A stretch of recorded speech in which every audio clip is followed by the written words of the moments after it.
Hi readers. I am obviously a different location today. I'm still trying to figure out what is the best location for me to take videos, so bear with me while I figure this part out in the beginnings of this creative process. So it's been a while since I've uploaded a video, and I definitely want to try to be a little more present and upload a little more consistently. So I definitely do have some material and content that I'm working on, but I am trying to do my best to keep it at a certain quality up to my standard as much as possible. I know that in the beginning there's going to be a lot of mistakes, and I obviously have been and keep making them. But if anything, I promise to at least update a video a month, and then we can go from there if I have more time. And if there's something that, like once I get into a creative process about it, I think that I'll be able to keep it more consistent for you guys.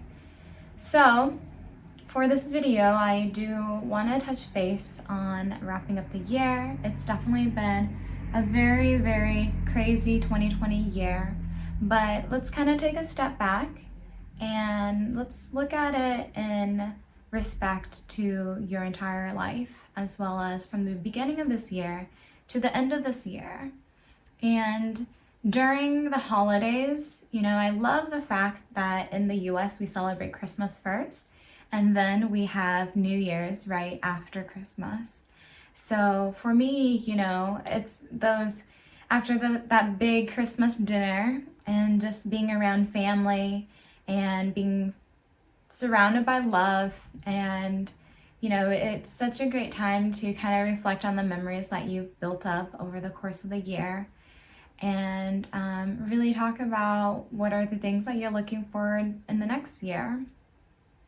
So it's kind of just become my own tradition of what I do, is taking time to really journal and write what it is that I remember from the course of this year, and kind of reflect on things that I would like to let go of, so that in the new year I have room and opportunity in myself to grow and learn for whatever comes my way, right? Whatever comes your way in life.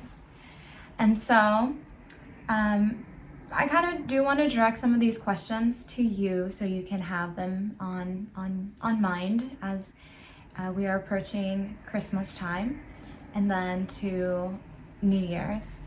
What, from the beginning to the end of this year, what has been your biggest lesson and what has been some of your biggest lessons? And of course, because we have so many lessons throughout the year, just take the ones that still most resonate with you at the moment, and then think about the one that either impacted or you're resonating with the most out of all those lessons. Because I feel that as we live our life, there are lessons that just keep coming back, and they keep coming back for a reason. It's up to us to determine why and what else we're learning from it. Not just that we are learning the same thing over and over again. That wouldn't necessarily be learning. That would just be falling into the cycle, and then not really being able to progressively move forward from it by thinking of it. And so another question that I would like to direct to you is, what currently are you working on in terms of yourself for self-improvement? And I do want to note that when I ask this, it's not necessarily that you're actively doing something. We in the US tend to think that if I'm not productive and out and about and talking to people or doing something, then I'm not doing anything and I'm not working on myself. And this was also a really big lesson for me over the course of the last 5 years, is knowing how important it is to rest. And rest can be very active as well, when not just like sitting down and kind of zoning out from the program that you're watching, or zoning out in a book that you're reading, but also to actively participate in your own head as you are resting and in a safe and comfortable place, so that you can delve a little bit deeper into those thoughts and pull out things that you wouldn't have if you were out and about and being very active physically. So yeah, what are you working on? And if it's rest, for sure, rest is such a legitimate answer to any answer that you give, as long as you give it some thought, right? So one more question that I do have for you to think about over the course of the next couple days, or if you're watching this after the holidays too, then it's always great to have these questions at hand. Do you need to forget or forgive something, someone, or a situation, or yourself in order to let go of whatever that is? And I'll ask it one more time.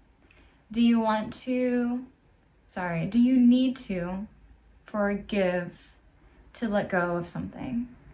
Or do you need to forget in order to let go of something?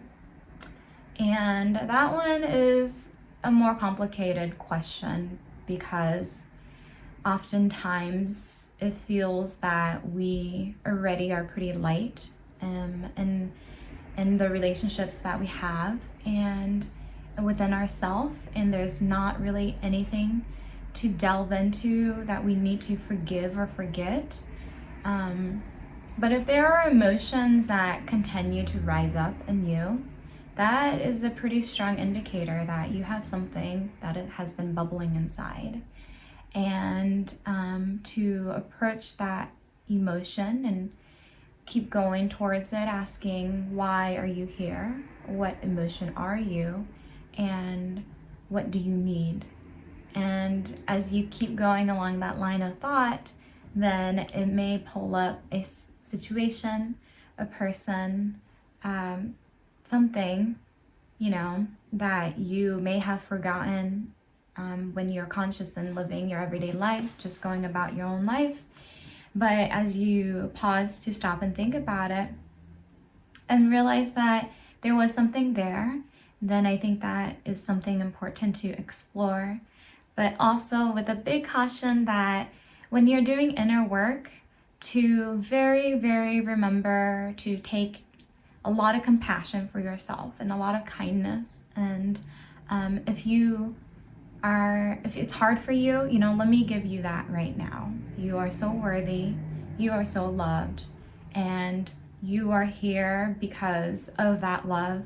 And so there should be nothing but kindness, and there should be nothing but compassion and respect for what you need to do for your own self. And if it's too intense to even dig to, then that's okay. That's where the forgetting part of the question comes into place, is if the intense emotions are too much, then forget about it for this time. It's not too important to dig into it unless it's already affecting your everyday life. And at that point, then you already know what you need to do. So the last thing I do want to share is, after all of these inquisitive questions that I myself this year, it's been really helpful to have a mantra to focus on as life happens, so that I can stay grounded and remember it, kind of like a guiding light for my own self. Over the course of my years on this earth, it kind of sounds weird to say, but over the course of the years, I've realized that if there is no intention that is set, then you kind of float, which is fine. You're still living life, you're still experiencing human expressions and experiences. And this year was the first year, 2020 was the first year that I started with a mantra to really focus and to really have intentions on it. And so my mantra for 2020 is travel lightly.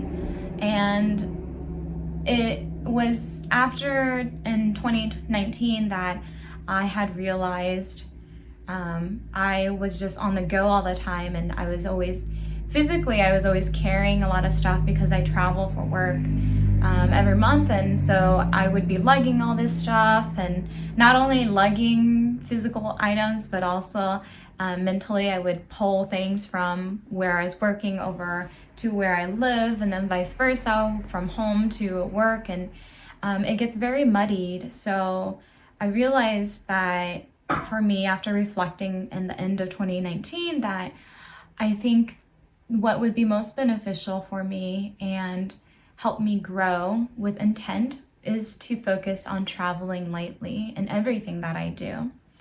And I don't know, you guys, if it is the mantra that shaped my year, or my year was shaped because of the mantra, like the egg versus the chicken kind of thing.